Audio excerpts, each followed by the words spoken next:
After 4 years together, my fiancé told me I wasn't wife material and walked out on me. Now I'm married to a man who worships me, while my ex sends love letters I don't even read. But my husband does. I should have known something was off when Tyler showed up to our anniversary dinner looking like he'd just stepped out of a board meeting. Not a single flower, not even a card. Just his usual gray blazer, an impatient sigh, and the faint scent of his overpriced cologne. We were celebrating 4 years together, 4 years of birthdays, vacations, tears, laughter, and late-night frozen pizza after long workdays. And there he was, checking his watch like the evening was a burden. Still, I made excuses in my head. He's tired. He's under pressure. Maybe he forgot the reservation time. I smiled anyway, determined not to let his mood ruin the night. We were at my favorite little restaurant, a cozy Italian spot with twinkle lights and a pianist playing soft jazz in the corner. The kind of place that made you feel like you were in a romantic movie. At least, it used to. He barely said 2 words through the appetizer. I tried asking him about work, his recent project, even that podcast he liked. He responded in one-word answers, scrolling through his phone when he thought I wasn't looking. My stomach began to twist, and not from the food. By the time dessert came, a creme brulee I usually fought him over, he hadn't even touched his fork. That's when he said it. You know, I've been thinking a lot lately. I looked up, hopeful. Maybe he was about to say something meaningful. Maybe a surprise proposal, even though he hated theatrics. We talked about the future, about kids, houses, names we liked. Instead, he stared at the candle between us and said, "You're not what I pictured for my wife." The words didn't make sense at first. Like I'd misheard. I blinked. What? He sighed, as if he were the one being inconvenienced. You're good, Sabrina. You're nice. But you don't push me. You don't make me better. I feel like I'm settling. I don't want comfortable anymore. I want extraordinary. I sat frozen, my mind scrambling to catch up. Where's this coming from? You told me you loved the life we were building. I did. I thought I did. But lately, I've realized I want more. Someone who excites me. Someone with ambition, who challenges me. You're stable. But stability's not enough. My throat burned. So what? You're breaking up with me over creme brulee. He looked around the restaurant, like he was embarrassed by my voice. Don't be dramatic. You dragged me to our anniversary dinner just to dump me? I didn't plan it this way, okay? He said, irritated now. I realized I'm not happy. I need to find someone who matches my energy. Who's on my level? And then he stood up, pulled $100 bill from his wallet, and dropped it on the table like he was paying for a parking ticket. I hope you find someone who suits you. You deserve someone, safe, he said with a shrug, grabbing his keys. You're not wife material for me, Sabrina. I'll find someone better. With that, he turned and walked out of the restaurant. Just like that. No tearful goodbye, no hesitation, no looking back. I sat there for a moment, stunned, heart pounding, a fork still in my hand. The waiter approached with a nervous smile, about to refill our waters. I looked up at him and let out a laugh. A full, unexpected laugh that startled even me. It wasn't bitterness. Not yet, it was shock. Laughter was the only thing keeping the grief from pouring out right then. The waiter paused, clearly unsure what to do. Are you okay, miss? I wiped the corner of my eye, the corner of my mouth twitching. No, I said. But I will be. Because somewhere in that humiliating, candlelit moment, I realized something life-changing. I'd been waiting for Tyler to choose me, to validate me, to see me as worthy. But he never would. And maybe that was the greatest gift he could have given me, walking away, so I could finally walk toward myself. After that dinner, Tyler vanished like a magician. 1 week he was everywhere, our apartment, our shared brunch spot, the group chat with our friends, and the next he was gone. No goodbye message. No explanations. Just gone. He left behind a few clothes, an old electric razor, and a single mug with the words "World's Okayest Boyfriend" that I'd given him as a joke on our first anniversary. Fitting in hindsight. His phone number stopped working. Our mutual friends said he'd needed space and told them he was moving to Seattle to find himself. Others didn't hear from him at all. He deleted every trace of us online, no photos, no tags, nothing. Like I'd been erased. Like I never happened. And still, I didn't cry. Not at first. I cleaned the apartment, rearranged the furniture, threw away his half-used cologne that still haunted my pillows. Then I sat on the floor in the living room, surrounded by silence, and stared at the door. Not waiting for him to come back, just wondering why I didn't feel more shattered.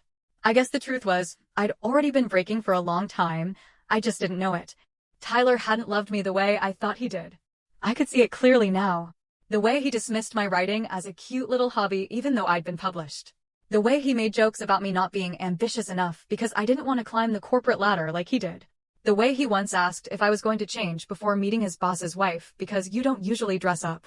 It wasn't that I hadn't been good enough for him. It was that he'd convinced me to believe I wasn't good enough, period. And that narrative had ruled my world for years. But with him gone, it was like a fog lifted. I started therapy. I'd always told myself I didn't need it, but the first session broke me in a way that also started to heal me.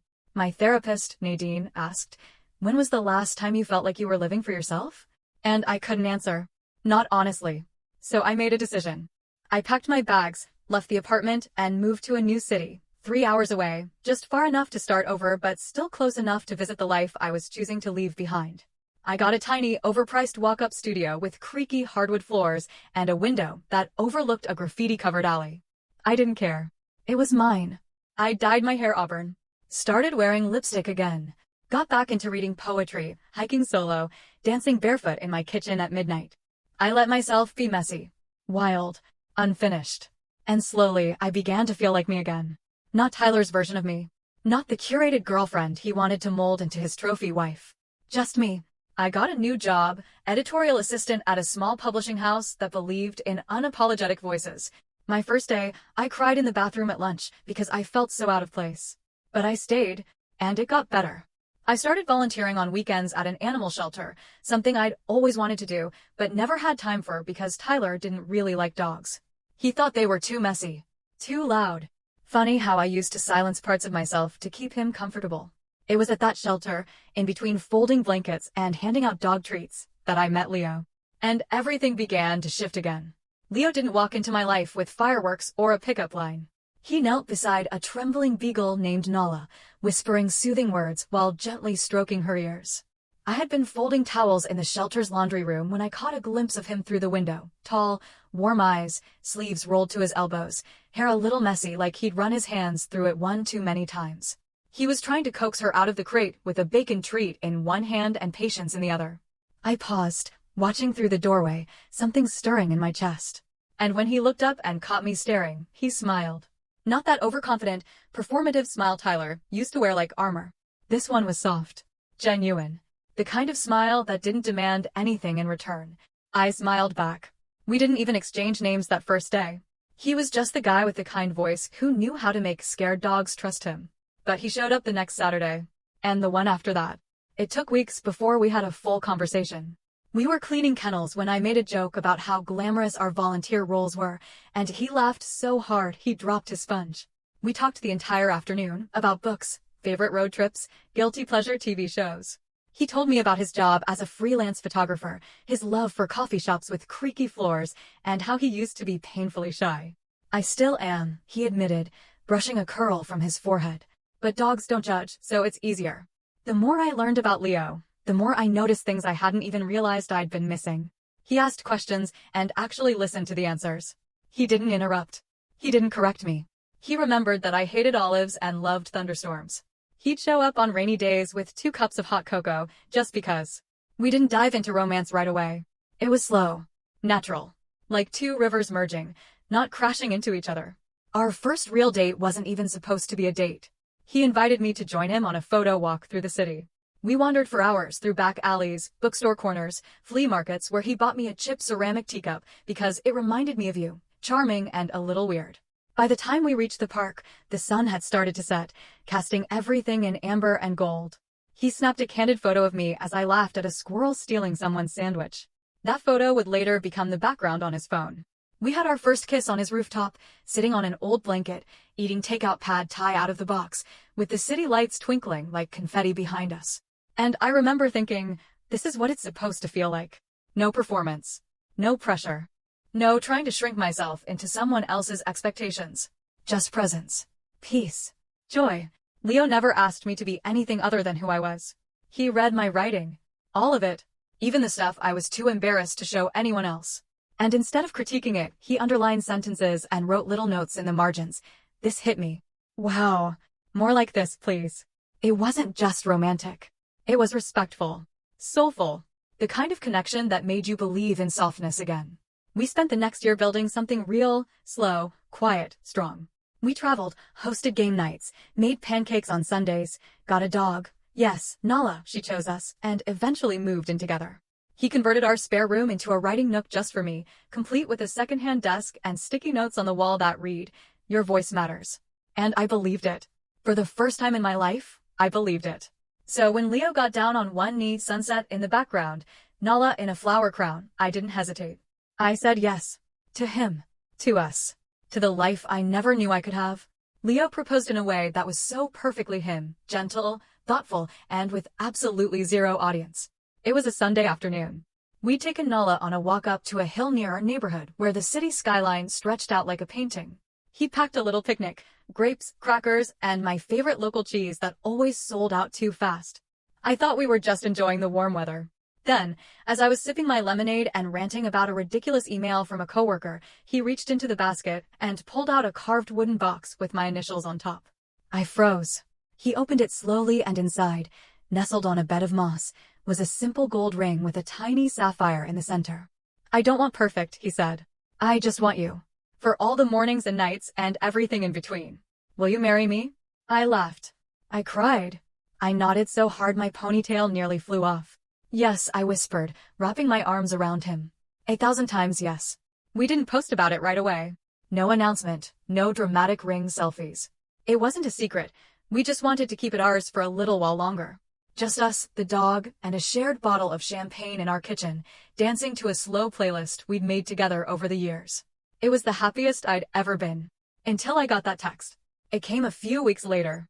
I was sitting on the couch, curled up with my laptop, when my phone buzzed. Unknown number. "Hey, it's Tyler. Can we talk?" I stared at the screen like it was radioactive. It had been 2 years. 2 whole years of silence. No birthday texts. No holiday reach-outs. Not even a passive-aggressive like on one of my photos. He dropped off the face of the earth the night he told me I wasn't wife material, and now he wanted to talk? I didn't reply. I slid the phone face down on the coffee table and tried to ignore the tightness curling in my stomach. But 30 minutes later, another ping. "I made a mistake. I think about you all the time.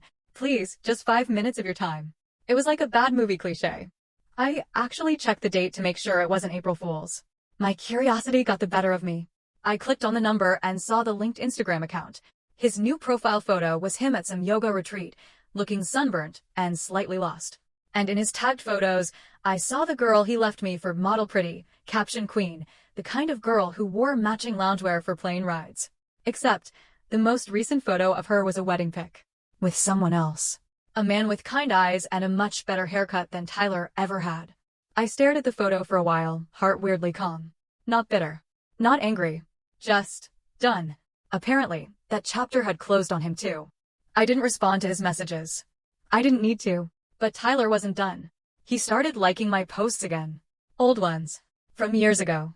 He even liked a video of Nala sneezing 3 times in a row. Then came the late-night messages. "I miss your laugh. You were the best thing in my life. I don't even know who I am without you." At first, I found them pathetic. Then kind of hilarious. And then mildly annoying. Leo noticed, of course. He never snooped, but one night when I left my phone on the nightstand and it buzzed with yet another "please just respond," he picked it up and handed it to me with a raised brow. "Persistent little ghost," he said, smirking. "You're not bothered?" I asked. Leo just shrugged. "Babe, he gave up the winning lottery ticket. I'm just here cashing it in." I laughed until I cried, because it was true. But the best was still to come. And Leo? He had a message of his own for Tyler. Tyler's texts turned from casual regret to full-blown desperation faster than I expected. At first, it was all "hope you're well" and "thought of you when I heard our song." As if 4 years of gaslighting and walking out on me were going to be forgiven because Ed Sheeran came on the radio. Then it escalated. "I miss us. You were the best thing I ever had. I was stupid, Sabrina. So stupid. Can we please meet? Just for coffee. Just talk." He even sent a selfie once, just his face in his car, pouty expression, captioned, "Thinking of you." I actually choked on my cereal. He had no idea I was engaged. No clue that the girl he called not wife material now had a ring on her finger and a man who made breakfast every Sunday just because he knew I loved slow mornings. Tyler probably thought I was still heartbroken, sitting alone with my rejection like some sad, forgotten story. And I would have kept ignoring him. But Leo had plans. One night, Tyler sent another message. Just 5 words. Do you still think of me? I was in the kitchen making tea when Leo picked up my phone. He read the message, glanced at me, and smirked. Do you mind if I answer this one? I raised an eyebrow. Be my guest. He cracked his knuckles like he was preparing for a boss battle, typed something out, then handed me the phone so I could see before he hit send. Hi, this is her fiancé. She's doing amazing. Thanks for reminding me how lucky I am. Don't contact her again. He hit send, then blocked the number. Just like that. I stood there in stunned silence for a second, then burst out laughing. The kind of laugh that shakes your whole body, that knocks the air out of your lungs. You're ridiculous, I said, wiping my eyes. Leo leaned in and kissed my forehead. So was he. I half expected Tyler to create a burner account or send a handwritten letter taped to Nala's leash. But nothing came after that. Silence. Just like the silence he left me with when he walked away. But now it was my silence. My peace. And unlike before, I didn't feel like I owed anyone an explanation for it. The part of me that used to ache at the thought of Tyler moved on without him. Grew up without him. Fell in love without him. And that part of me was done. Done being the girl someone settled for. I wasn't someone's backup plan. I was the main event. Our wedding was simple, just the way we wanted. A garden ceremony at golden hour, fairy lights strung between oak trees, mason jars full of wildflowers on every table. I walked down the aisle to a live acoustic version of Can't Help Falling in Love, holding Nala's leash in one hand and a bouquet of sunflowers in the other. She wore a tiny floral collar and took her role as ring bearer very seriously, until she got distracted by a squirrel mid-ceremony. It was perfect. Leo stood at the end of the aisle looking at me like I was the sun. Not the backup. Not the safe choice. The center of his whole world. When I reached him, he leaned in and whispered, "You're breathtaking." And, for the first time in my life, I believed it. Our vows weren't dramatic or poetic. They were real. He promised to keep choosing me, even when life got messy. I promised to stay soft, even when the world got loud.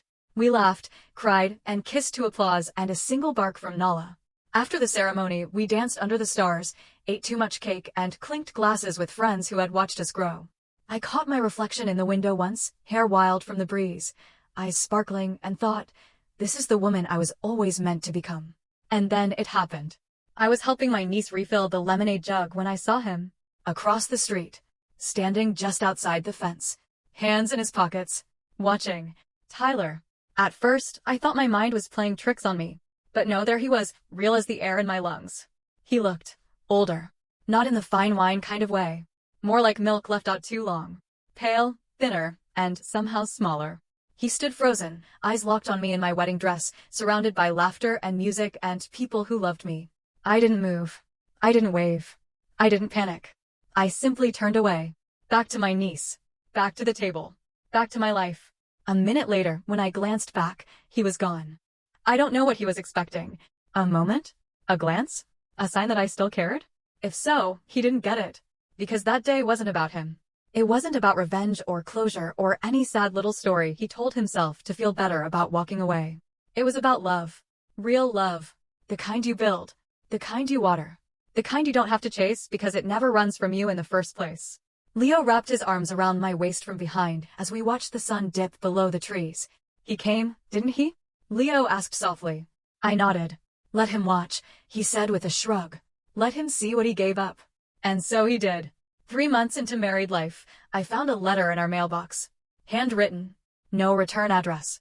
Just my name and familiar, looping letters that made my stomach drop like a stone. Tyler. I stood there in the entryway, envelope pressed between my fingers like it might burn me. Leo was in the kitchen singing off-key to a 90s playlist while Nala begged for scraps. Our life was full. Warm. Whole. But the past always finds a way to knock, doesn't it? I opened the letter. Sabrina. I'm not writing to win you back. I know that door is closed, and rightfully so. But I need you to hear this. You deserve to. I rolled my eyes. But I kept reading. He went on to describe how everything fell apart after he left. How the inspiring girl he ran to turned out to be a mirror of his own ego. They burned bright and fast, and then it crumbled. He spiraled. Lost jobs. Moved cities. Tried therapy. Failed. Tried again. For so long, I thought I needed someone extraordinary. What I didn't realize was, you were extraordinary. You just didn't need to shout it. He said seeing me happy broke something in him. That he hadn't just lost a relationship, he'd lost his best friend. His safe place. His compass. I understand now what I gave up. And I will carry that for the rest of my life. I don't expect forgiveness. I just hope you know. I see it now. I see you. It ended with his initials. No signature. No request. Just silence on the page, like he finally ran out of words. I folded the letter once, carefully, and tucked it into a small box in the closet. The one where I keep reminders of who I used to be, old journals, rejection letters, faded photos of people who don't belong in my present. On the front of the box is a single word, written in gold ink: lessons. Because that's all Tyler ever was. A lesson. Later that night, Leo wrapped his arms around me while we stood on the balcony. The air smelled like jasmine and city lights. He kissed the top of my head and asked, "You okay?" "Yeah," I said. And I meant it. Because I wasn't that girl at the restaurant anymore. The one who sat alone while her worth was decided by someone who never saw it in the first place. I was a woman who knew better. Who built a life from the ashes of a lie. Who chose herself long before anyone else did. And as Leo pulled me close and we danced under the stars to no music at all, I thought, Tyler was right in the end. I wasn't worthy of being his wife. Because I was always meant for more. And now? I'm living it. Every single day.